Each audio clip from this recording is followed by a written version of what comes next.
Audio Jungle.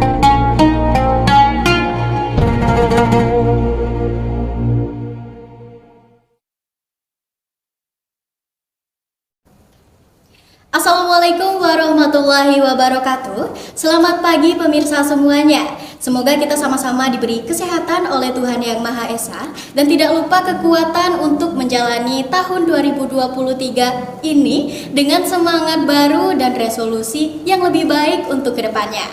Untuk itu pemirsa, selamat datang di Keep Halal Talk Show bersama saya Keiko Anajibah yang akan menemani Anda selama beberapa menit ke depan untuk membahas tema dan topik yang pastinya sangat menarik untuk kita perbincangkan. Seperti apa tema dan topik tersebut? Sepertinya dari dress code yang kita kenakan ini sudah kelihatan jelas bahwasanya topik yang kita bahas hari ini adalah seputar religi. Untuk itu saya akan membacakan sebuah hadis yang akan kita ulas di segmen berikutnya. Hadis tersebut berbunyi khairun nas anfa'uhum linnas, yang artinya sebaik-baiknya manusia adalah yang berguna dan bermanfaat bagi manusia lainnya. Untuk itu pemirsa, mari kita saksikan video berikut ini.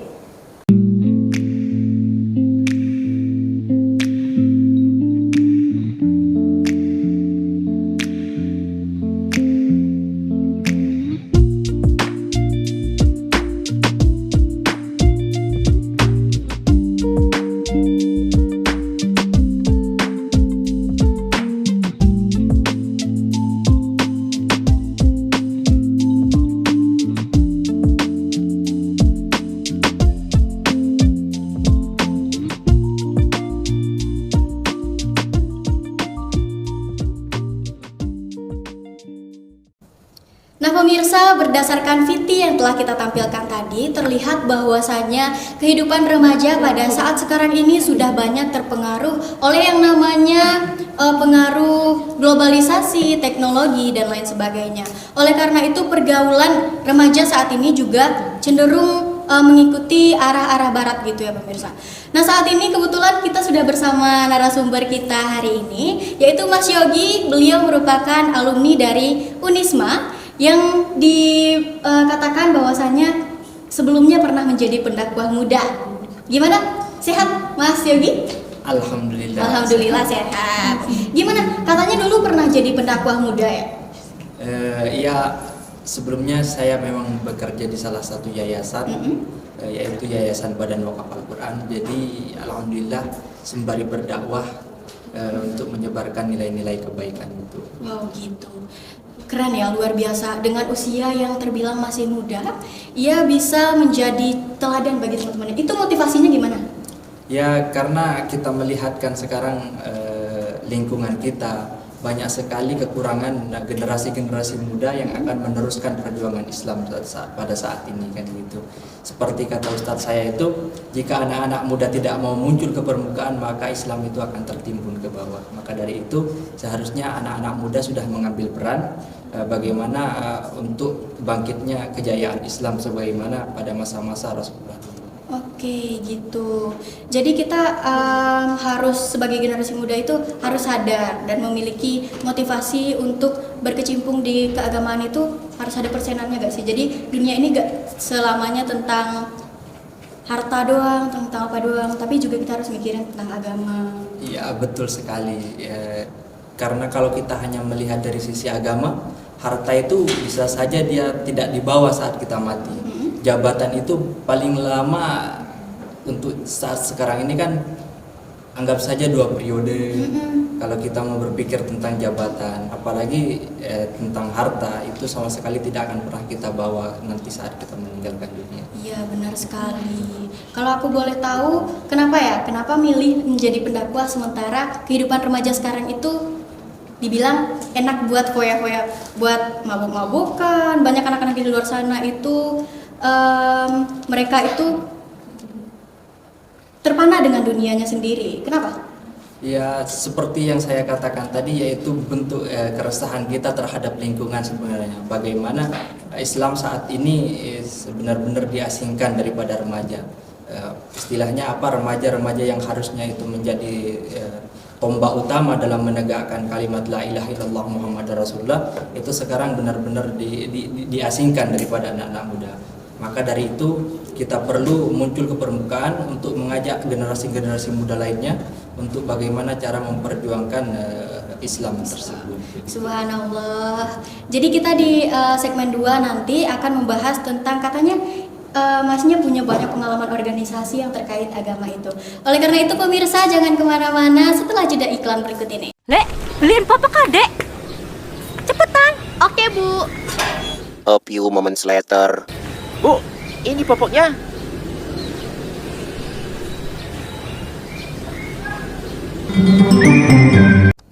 Oke pemirsa, terima kasih Anda masih setia bersama kami. Nah, saya masih akan membahas seputar sosial media. Atau kita beralih aja deh. Gak menarik gak sih, ya ampun. Jadi gini-gini, selain pengaruh teknologi, itu kan pengaruh lingkungan juga sangat berpengaruh besar ya. Betul sekali. Dalam membentuk jiwa-jiwa religi dalam diri seseorang itu. Betul. Itu cara membentengi diri dari lingkungan-lingkungan yang dirasa kurang sesuai untuk menunjang kita menjadi lebih baik itu gimana? Ada salah satu kisah itu yang ingin saya sampaikan sebenarnya kalau memang waktunya cukup. Itu ada seorang pemuda yang kehidupan sehari-harinya itu bisa dikatakan, mohon maaf, yaitu termasuk ke dalam dunia yang sangat gelap. Hingga akhirnya dia datang kepada seorang ustadz lalu meminta agar dia dibimbing untuk berubah. Terus diarahkan oleh ustadznya itu untuk dia pergi daripada lingkungan itu dan mencari guru ke tempat yang lebih baik. Intinya apa daripada kisah ini bisa kita ambil kesimpulan bahwa sebenarnya barangkali bukan diri kita yang tidak baik, tetapi lingkungan yang menjadikan kita tidak baik. Begitu sebenarnya. Maka dari itu kita harus pintar-pintar bagaimana cara kita memilih lingkungan, bagaimana kita bisa tumbuh dan berkembang di lingkungan tersebut, yang jelas berkembang dan bertumbuhnya itu menjadi pribadi yang lebih baik. Lebih baik. Namun kan ada di beberapa lingkungan itu kita tidak bisa menghindar dari orang-orang yang memiliki pengaruh negatif dari kita. Betul sekali. Benar kan ya? Iya. Nah, maka dari itu kita harus pintar-pintar pemirsa untuk memilih yang namanya teman tadi, balik lagi. Baik. Soalnya teman itu sangat-sangat berpengaruh walaupun kelihatannya sepele. Iya. Cuma itu benar-benar sangat berpengaruh dalam membentuk kepribadian kita ke arah positif ataupun negatif. Untuk itu pemirsa, sekian dulu Assalamualaikum warahmatullahi wabarakatuh. Sahabat BWA yang dimuliakan oleh Allah Subhanahu wa taala. Alhamdulillah tim BWA telah selesai menyalurkan dana zakat untuk 21 penerima manfaat di Dusun Kedung Mulia, Pasir Kaliki, Karawang, Jawa Barat. Saya ucapkan terima kasih yang sebesar-besarnya kepada BWA yang telah menyalurkan dana zakat kepada warga saya dalam program zakat Fir to Fir BWA. Untuk itu, saya Engkos Koswara selaku Kepala Desa Pasir Kaliki, Kecamatan Rawamerta, Kabupaten Karawang, mengajak seluruh umat Islam untuk menyalurkan dana zakatnya kepada BWA agar semakin banyak lagi penerima-penerima manfaat dapat terselesaikan permasalahannya.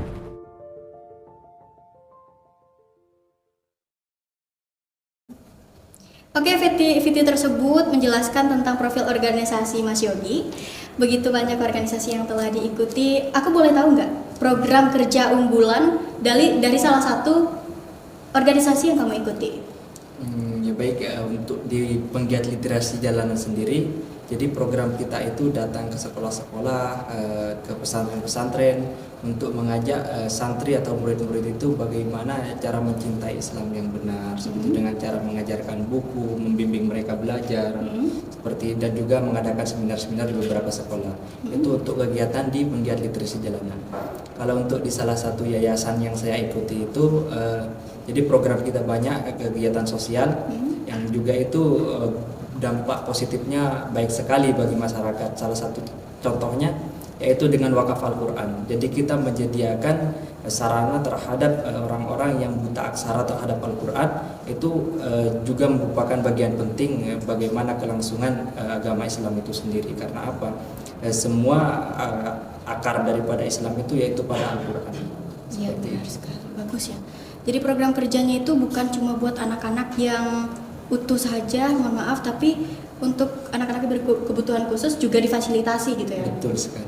Wow, sangat sangat bersimpati terhadap anak-anak yang memiliki kekurangan untuk menjalani kehidupannya sehari-hari. Selain itu ada lagi kan?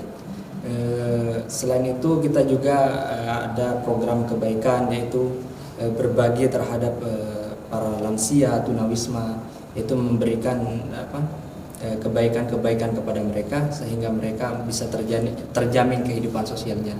Pada sesungguhnya itu adalah ajaran-ajaran yang juga diajarkan oleh Nabi kita Muhammad SAW. Begitu.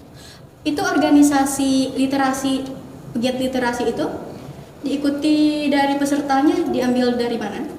Kalau untuk penggiat literasi jalanan sendiri itu memang teman-teman kuliah yang punya keresahan yang sama terhadap lingkungan, yaitu kita mendirikan sebuah organisasi. Bagaimana kita mempunyai moral terhadap lingkungan itu kita implementasikan menjadi kegiatan-kegiatan yang bermanfaat begitu. Berarti mahasiswa dari manapun ataupun bukan mahasiswa bisa mengikuti dan bergabung di dalam organisasi tersebut? Betul sekali, yang penting punya keinginan dan sama-sama ingin berbenah diri dan berkembang bersama-sama. Oke, itu udah sejak tahun berapa? Kalau untuk penggiat literasi jalanan itu kita berdirinya sejak tahun 2020 kemarin. Berarti sekarang udah hitungannya 2 tahun ya? Iya. Mau masuk ke 3 tahun.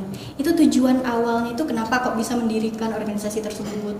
Ya, seperti yang saya katakan tadi, ini adalah sebuah tanggung jawab sosial di mana sekarang lingkungan kita itu benar-benar diracuni oleh kemajuan teknologi seperti itu.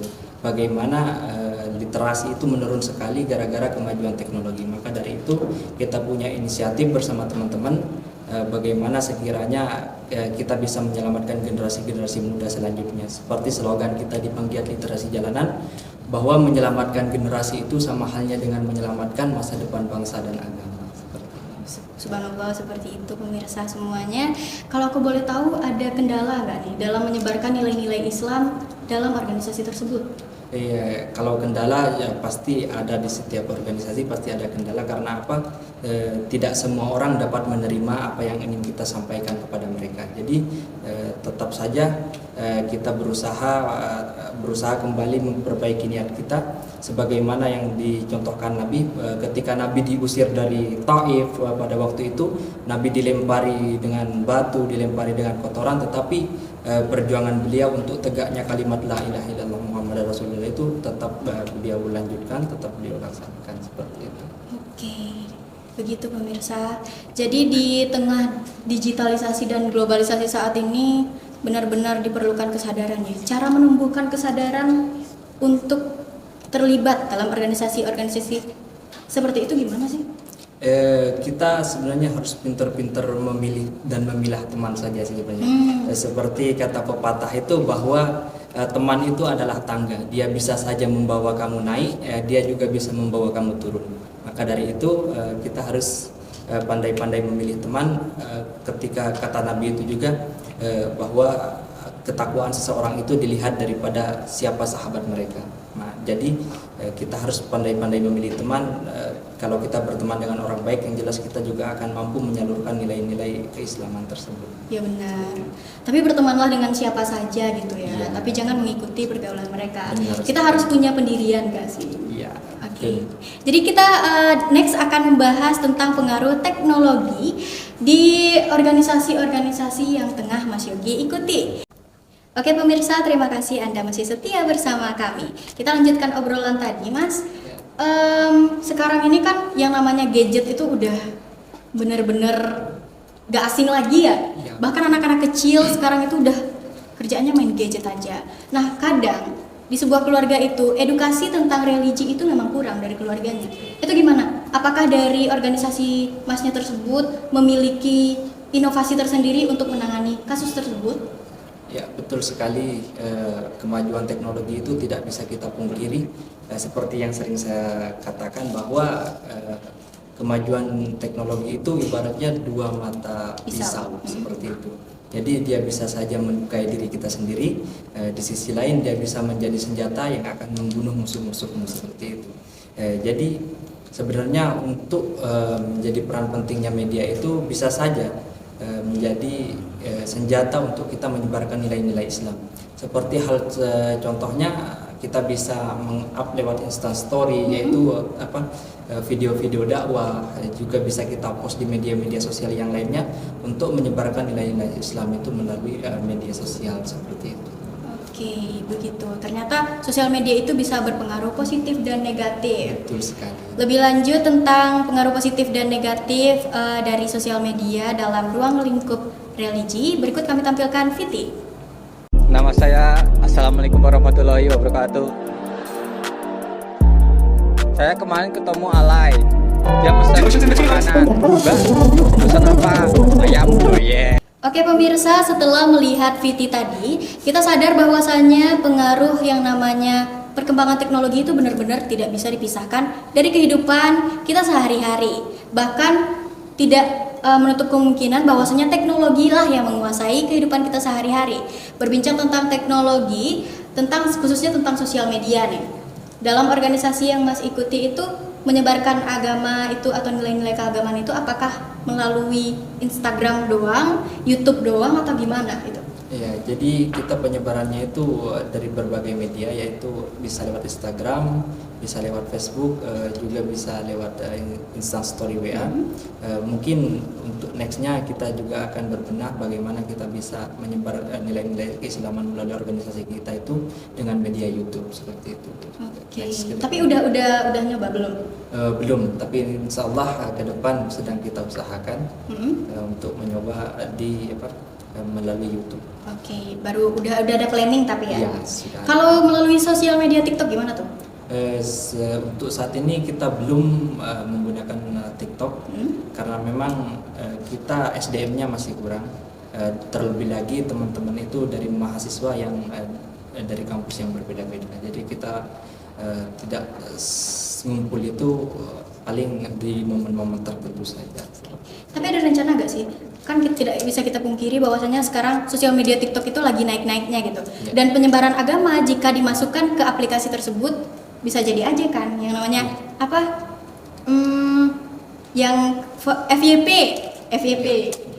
Kalau FYP kan hitungannya kita juga berdakwah lewat sosial media gitu. Ya mungkin sama halnya dengan YouTube. Insya Allah kita next juga akan ke arah TikTok, bagaimana supaya nilai-nilai Islam itu bisa FYP juga di beranda-beranda TikToknya teman-teman. Tapi menurut Mas gimana sih? Cocok gak sih nilai-nilai religi yang terdapat di dalam Islam ini di sosial media TikTok? Soalnya seperti yang sama-sama kita ketahui bahwasanya TikTok itu lebih baik digunakan untuk usia 18 ke atas gitu. Gimana? Cocok gak? Menurut saya cocok sekali karena bagaimana sekarang pengguna TikTok itu bukan cuma hanya 18 ke atas, tetapi 18 ke bawah juga sudah ada yang menggunakan TikTok. Maka dari itu sangat penting bahkan untuk kita menyebarkan nilai-nilai keislaman itu melalui aplikasi TikTok. Karena apa? Untuk mulai mengcounter masalah generasi-generasi muda itu agar mereka pemahamannya terhadap Islam itu mulai tumbuh sejak dini begitu. Menumbuhkan keislaman bagi seseorang itu sebenarnya susah, nggak sih? Iya, betul sekali. Susah. Tapi kalau dilakukan melalui sosial media itu apakah jadi lebih mudah apa gimana? Yang jelas secara konteksnya itu akan lebih mudah.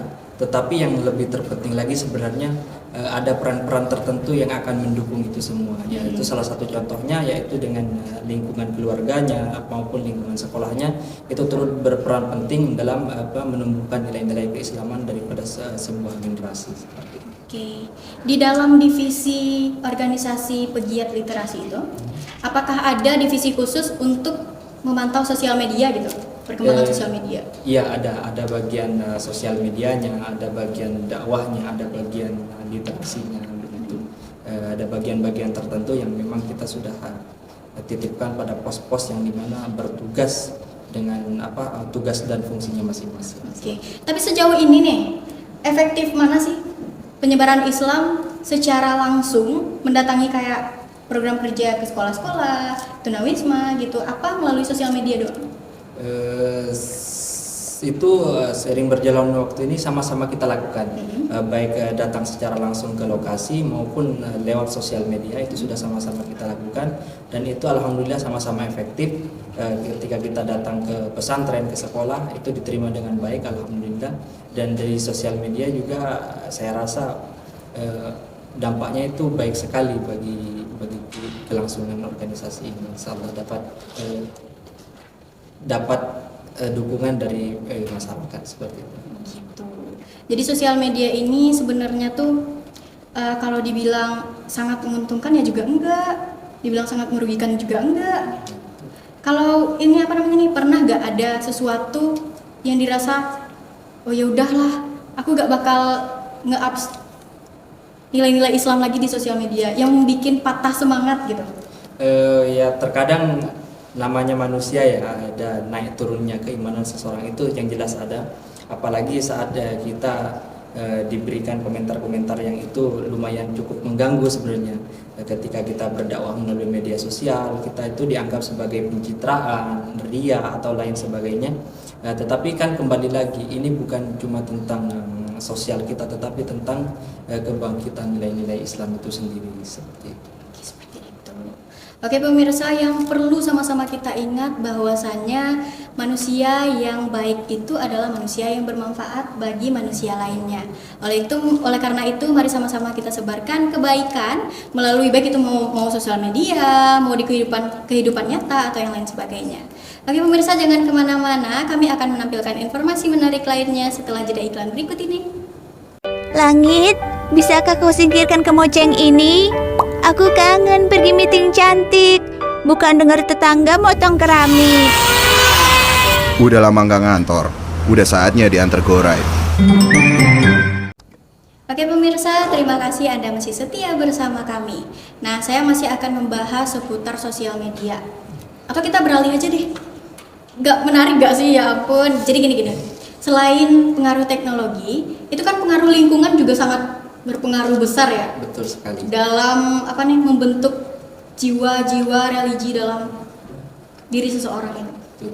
Itu cara membentengi diri dari lingkungan-lingkungan yang dirasa kurang sesuai untuk menunjang kita menjadi lebih baik itu gimana? Ada salah satu kisah itu yang ingin saya sampaikan sebenarnya kalau memang waktunya cukup. Itu ada seorang pemuda yang kehidupan sehari-harinya itu bisa dikatakan, mohon maaf, yaitu termasuk ke dalam dunia yang sangat gelap. Hingga akhirnya dia datang kepada seorang ustadz lalu meminta agar dia dibimbing untuk berubah. Terus diarahkan oleh ustadznya itu untuk dia pergi daripada lingkungan itu dan mencari guru ke tempat yang lebih baik.